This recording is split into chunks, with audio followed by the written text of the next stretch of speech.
Hi, today I'm going to show you how to make a TACK website. I love TACK. It's a great tool for making websites. It's simplistic, easy to use. It looks really professional, really nice, and it's quick to use. So it's one of my favorites to use for flip lessons.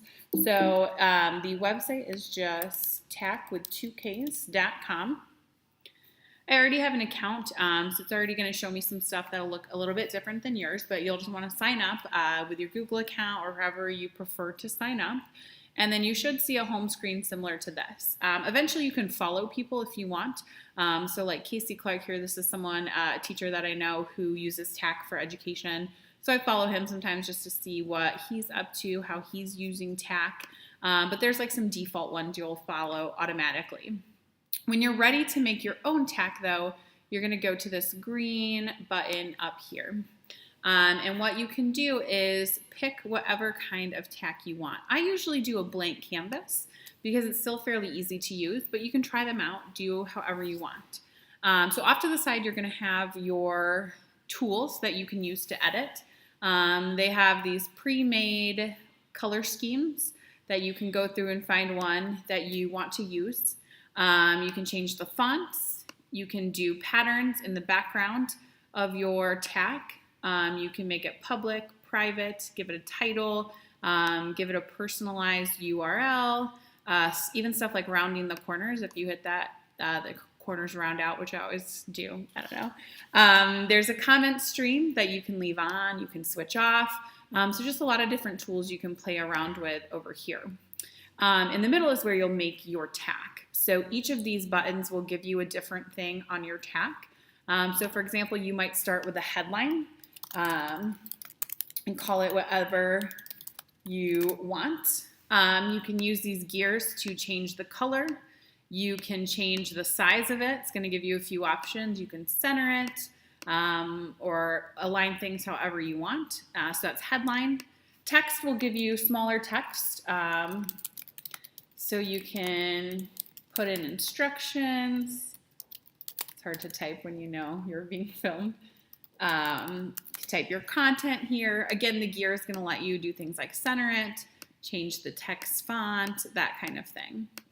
They also have photos, videos, audio, buttons, all kinds of stuff you can add. So a photo is going to give you an option to search their photos, upload your own, find it from a URL. So sometimes I'll add this in just to give it a little bit of a nice flair, but not always. If you're putting a YouTube video in, you'll want to use the video button. What this is going to do is it's going to embed it right into your TACK. So what you would do is you would, come to YouTube,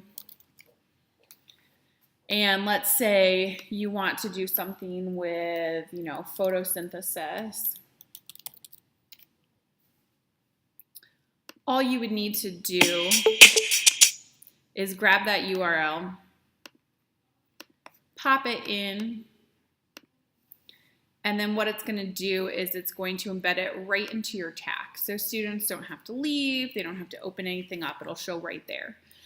For other websites, you'll use media, and it's also going to embed a nice little place for the students to click on.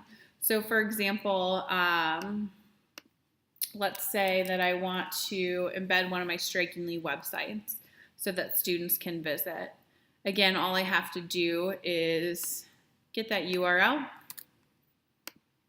pop it in, and it's going to give me this nice little button here for students to click on. You can also use an actual button here to go to any link. So you would just put it in, customize the label. So you could say, flipped assignment here or whatever you want it to say and apply it. And then it's going to button out to that actual website.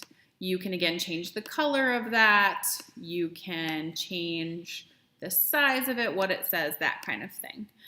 So it's really nice, it's really handy, and it makes a really clean looking website. So once you're finished, again, you'll want to go over to your options. I like to personalize my URL. That way if I have to say it out loud, it's easy for people to find it. So maybe I would call this like just maybe example, probably taken. So example 23 is available, and then publish my TACK. And once it's published, here's the URL right here. And someone can just go to that and they'll see the tack that you made, just like that. So it's really easy, it's really quick, and I think it's a great way to show off what you've done. The only tricky part about tack is sometimes people have trouble finding their own tacks. All you need to do is go over here and go to My Tack, and that's where you'll find the ones you've made. So sometimes people have trouble finding that, so just wanted to point that out. Thanks so much, and hopefully you enjoy trying tack.